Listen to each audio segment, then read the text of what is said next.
Have you ever imagined living in the world of a romantic fairy tale? Or, more realistically, a romantic series? For many, it's just that. It's a series that'll never happen. But for this woman, it became a reality.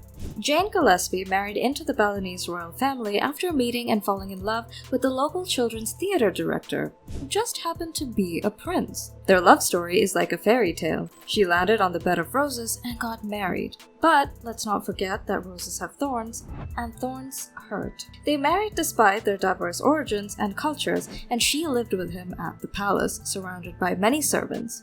However, living in the palace was far from a fairy tale. The life of royalty came with its issues, and now we're all left with certain questions. What was Jane's life like after she married the prince? What has happened after 45 years, and how do their children appear now? Let us learn more about her together throughout this video. Throughout history, many ordinary girls that we have classified as Cinderellas have married into royalty. We already know of Hope Cook, if you remember her from our previous video, an American girl who got married to the king of Sikkim, a minor Asian state in 1963. There was also Masako, who married Emperor Naruhito in 1993. Lisa Halaby, a student, married King Hussein of Jordan and was crowned Queen Noor in 1978, among other examples. These women fulfilled their enormous aspirations and found themselves in a fairy tale. Now let us look at Jane Gillespie, an ordinary Australian girl who experienced the same event. The 23-year-old kindergarten teacher from Sydney with a degree in child psychology became a princess, but she and her future husband endured tremendous scrutiny.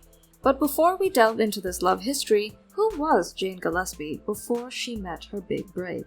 Who is Jane Gillespie? Jane was born in Sydney, Australia in the year 1953. Her father, Colonel Rollo Gillespie, was the private secretary to the government of New South Wales until 1974. After obtaining a degree in child psychology, she worked as a kindergarten teacher, and in June of 1977, Jane and her family left Sydney for a 2-week vacation in Bali, Indonesia, driven by a desire to explore other cultures. When they arrived, they stayed at a hotel on the palace grounds owned by Prince Raka's brother-in-law. This was when it all started. Like fate, these two met by chance. Jane met Prince Raka, a gorgeous young man who enjoys meeting overseas guests and discussing Balinese culture. The love story. It was love at first sight. A love so intense that they spent almost every day together, discovering many mutual interests. But after the fairy tale comes reality with its big knock. Jane and her family had to return to Sydney after their holiday had ended. Jane returned to teaching kindergarten, but was haunted by recollections of her time with Prince Raka and the peaceful Balinese lifestyle. Unlike many city girls who attended prestigious schools as Jane did, city living never appealed to her.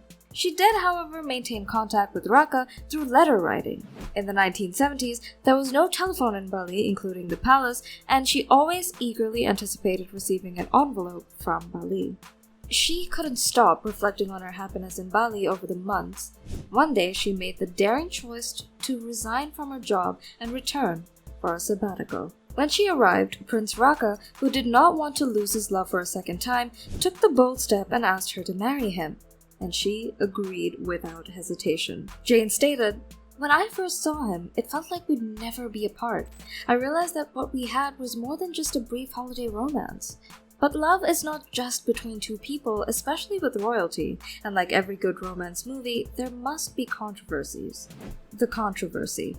Prince Raka's marriage faced controversy as he was expected to marry within the royal family circle. Prince Raka was raised in a peculiar household with 10 mothers and many siblings. As the youngest son of his father's 10th marriage, traditional norms demanded that he marry into the Balinese royal family. However, there was strong opposition to their union, prompting dramatic actions such as seizing Jane's passport and conducting Interpol checks. Prince Raka refused to marry someone from his family and instead chose Jane.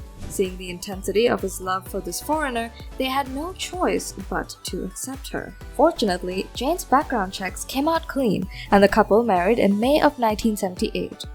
By Balinese tradition, Jane had her long hair chopped 12 inches on each side and her brows shaved before the wedding to mark her transition into adulthood. The wedding ceremony had 4 costume changes and was attended by many people from the surrounding villages.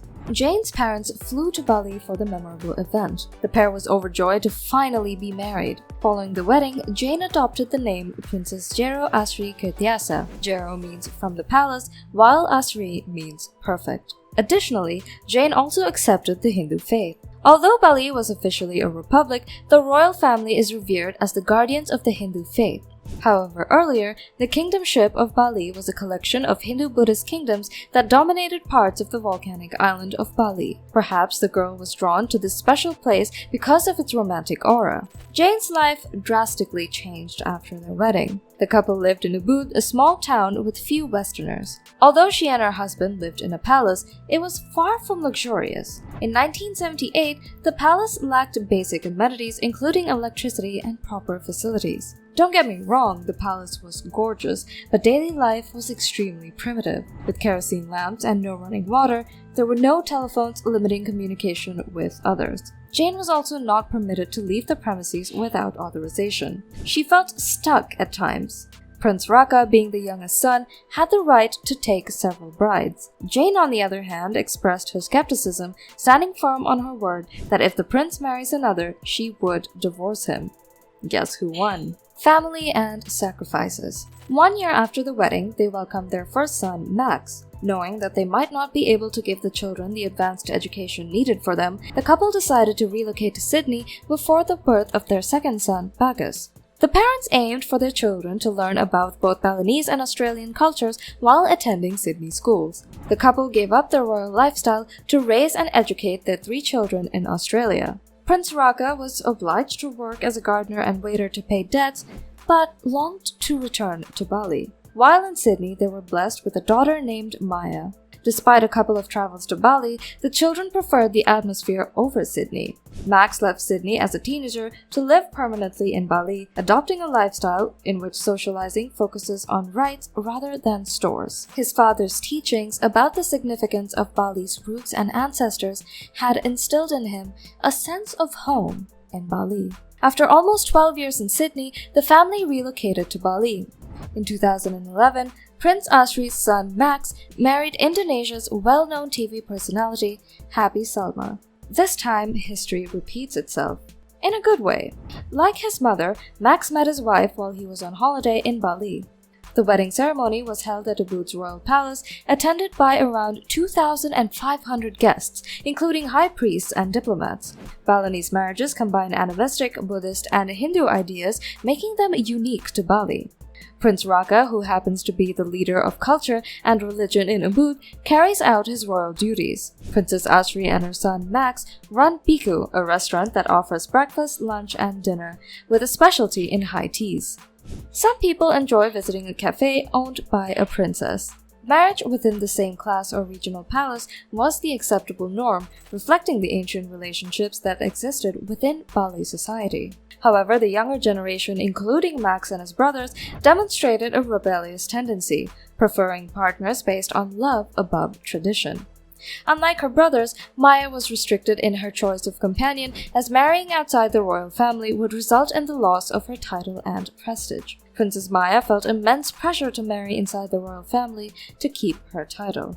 45 years of happiness. All might not have started on a rosy level, but we have heard the phrase, "It's the end that matters," right? Despite being almost 71 years old, Prince Asri remains lovely 45 years after her wedding. All of her children have married and started their households, and she has a close bond with all her grandchildren and cares for them wherever they are. Prince Asri and Prince Raka remain happily together. The couple's affection for one another has remained strong throughout time.